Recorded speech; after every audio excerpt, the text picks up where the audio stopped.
여러분 안녕하십니까. 저희 이제 24장 어느덧 마지막 문제 함께 살펴보도록 할게요. 조금 언제나 마지막 문제는 최종 보스의 느낌이죠. 한번 살펴보도록 하겠습니다. 문제가 좀 길죠. 이 회사가 4년짜리 투자를 고려 중입니다. 4년짜리. 그런데 초기 투자액 1200만 불이 들어가고 투자 수명 동안 정액 상각된다고 합니다. 감가가 300만 불씩 발생을 한다는 얘기네요. 감가 나온다는 얘기는 여러분 조금 계산할 게 많다는 거, 복잡하다는 거. 그리고 잔존 가치가 4년 후에 0이 됩니다. 그리고 재고 관리를 위해서 90만 불, 오랜만에 나왔네요. 순운전자본. 이거 초기에 들어갔다가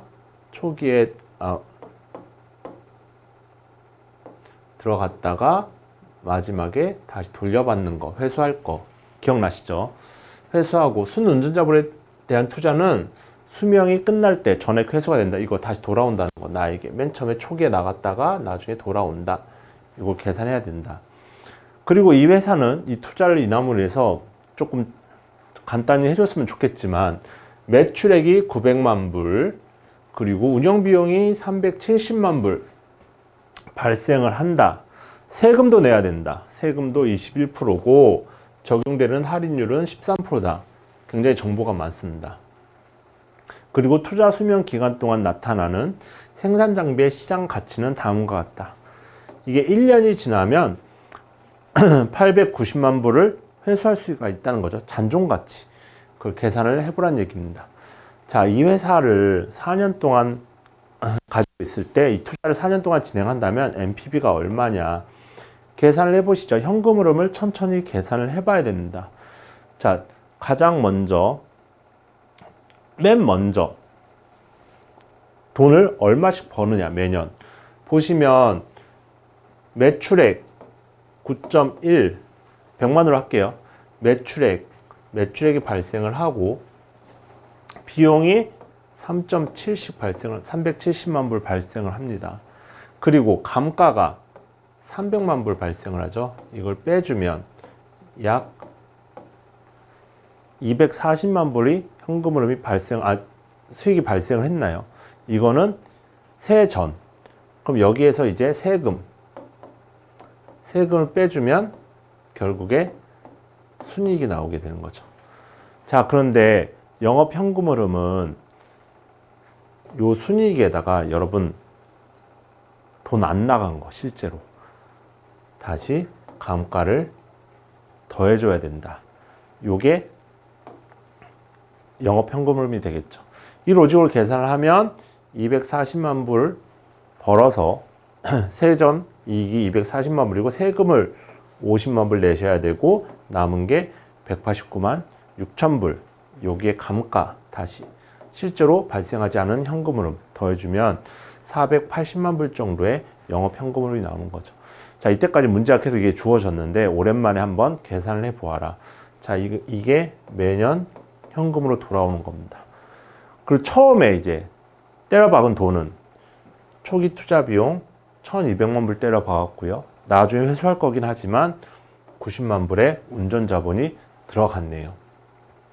자, 이제 NPV를 계산을 해보면 얼마 때려박았나요? 1290만 불 초기 투자 비용과 순운전 자본이 들어갔고 매년 489만 6천 불 요게 13%를 할인하고 3년만. 왜냐하면 마지막 해에는 회수할 돈이 또 있으니까 요만큼 매년 3년까지 발생한 현금 흐름을 할인해서 더해 주시고 마지막은 영업 현금 흐름에다가 우리 초기에 회수 때려 박았던 수순운전 자본 90만 불을 다시 돌려받을 겁니다. 전액 회수할 겁니다. 콤마 찍으면 안 되죠. 저 90만 불 돌려받은 570만 불에 대해서 4년을 할인을 해서 합하게 되면 NPV는 220만 불이다. 약 이렇게 4년짜리는 한번 풀로 계산을 해봤습니다. 이거는 약간 옛날의 기억을 떠올리는 느낌에서 계산을 해봤고요. 자, 두 번째, 이 회사가 1년, 2년, 3년 후에 투자를 포기할 수 있다면 각각 NPV가 얼마냐? 1년만 하고 끝내는 케이스, 2년만 하고 끝내는 케이스, 3년만 하고 끝내는 케이스에 대해서 각각 NPV를 계산을 해봐야 된다. 근데 여기서 초기 투자 비용은 변함이 없겠죠. 문제는 요거를 몇 년만 회수를 할 거야? 1년이면 한 번, 2년이면 두 번, 3년이면 세 번까지 회수를 하는 거겠죠. 그리고 마지막으로 조금 헷갈릴 수가 있는 거, 요거 이제 그만하면 저게 돈을 받는 거잖아요. 저걸 받고 투자를 정리를 하는 거잖아요. 그렇기 때문에 잔존 가치를 고려를 해야 된다. 요것만 잘 정리가 되면 문제는 접근할 수가 있습니다. 자, 장부 가치 최종 잔존 가치에 대해서 정리를 해보도록 할게요. 첫 번째, 1200만 불을 주고 때려 박았는데 1년의 감가가 발생을 했습니다. 그러면 장부 가치는 900만 불입니다. 감가를 한 1년치 반영을 해서 남은 게 900만 불. 그런데 테이블에 보면 이거 팔면 890만 불이에요. 900만 불 주고 샀는데 원래는 1200만 불이지만 감가 반영했으니까 지금 현재는 900만 불로 장부가가 돼 있는데 890만 불? 야, 그럼 손실인데? 그러면 세금이 보전이 되죠. 세후로 계산을 하게 되면 약 890만 불이 아니고 890만 불에다가 세금을, 안타까우니까 네 가격보다도 못 받고 팔았으니까 세금을 보전받으면 받을 수 있는 게 892만 1000불. 자, 그렇다 한다면 마지막 해 1년이 지난 시점에는 우리가 체크해야 될 거는 현금 흐름, 영업 현금 흐름을 받을 거고, 그리고 순운전 자본이 돌아올 거고, 마지막 저걸 처분해서 처분 가치가 돌아오는 거죠. 세 개를 합하면 마지막 우리의 현금 흐름은 1400만 불 정도가 나온다. 1년 마지막 정리를 할 때.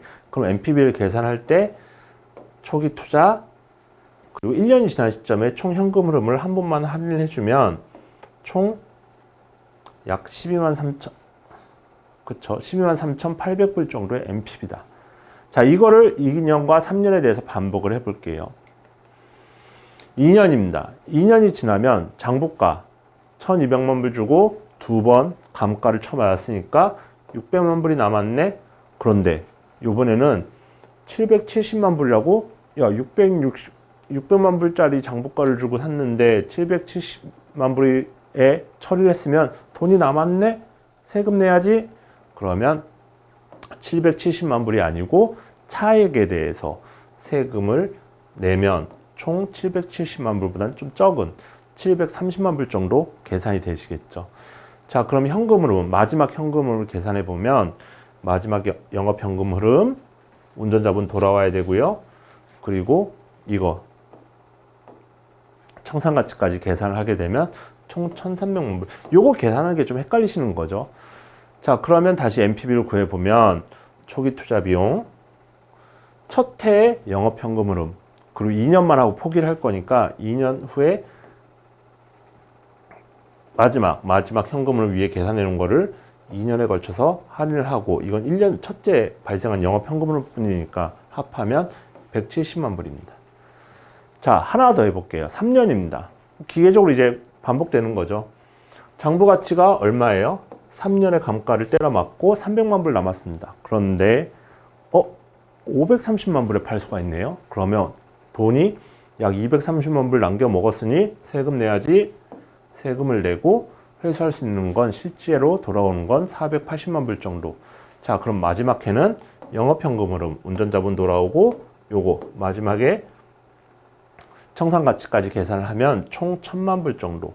자, 그럼 NPV는 때려박은 시점, 0시점, 첫 해 영업현금 흐름, 두 번째 해 영업현금 흐름 2승으로 할인해주고, 마지막 이거는 3년차 때 현금 흐름이니까 3승으로 할인해서 썸해주면 260만 불 정도가 되는 거죠. 자, 다 계산했습니다. 이제 의사 판단을 해보도록 할까요? 기억이 안 나시겠지만 4년까지 이거를 다 유지를 한다면 220만 불의 NPV였고, 1년차 때는 12만 3천 불, 그리고 2년차 때는 170만 불, 3년차 때는 260만 불입니다. 자, 여러분 어떤 의사결정을 내리시겠나요? 결과치만 보고 나면 3년 하고 그만하자. 3년까지만 하고 요게 차이가 나는 것 같아요. 청산 가치를 고려했을 때 3년이 가장 좋아. 그렇기 때문에 3년을 엑시스를 하면 NPV가 가장 큰 260만 불을 선택하는 거죠. 절대로 야 1년만 하고 그만하자. 이건 안 됩니다. 너무나 NPV가 작죠. 상대적으로 봤을 때. 이런 의사결정을 내릴 줄 알아야 된다는 거. 자, 이 문제는 결국에는 마지막 이게 더 중요하죠. 포기 옵션을 고려하지 않는 경우. 포기 옵션을 고려하지 않는다는 경우는 4년까지 무조건 유지를 해야 된다는 겁니다. 그럼 약 220만 불까지 벌긴 하지만 항상 이런 걸 검토해야죠. 야, 이걸 꼭 4년까지 해야 돼? 중간에 정리할 수는 없는 거야? 정리했을 때 시장 가치는 확인해 봤어? 시장 가치를 확인해 봤다는 얘기는 1년, 2년, 3년 중간에 끝냈을 때 가장 우리의 수익을 극대화할 수 있는 3년을 선택해야 되는 거 아니야? 이런 거를 잘 의사 판단을 할 줄 알아야 된다는 겁니다. 기존의 문제는 이런 걸 검토하지 않았죠. 이 투자안이 좋은가 아니면 다른 투자안에 비해서 어떤 걸 선택할 것인가 였다면 하나의 투자에 대해서 언제 정리를 하는 것이 가장 수익을 극대화시킬 수 있는가.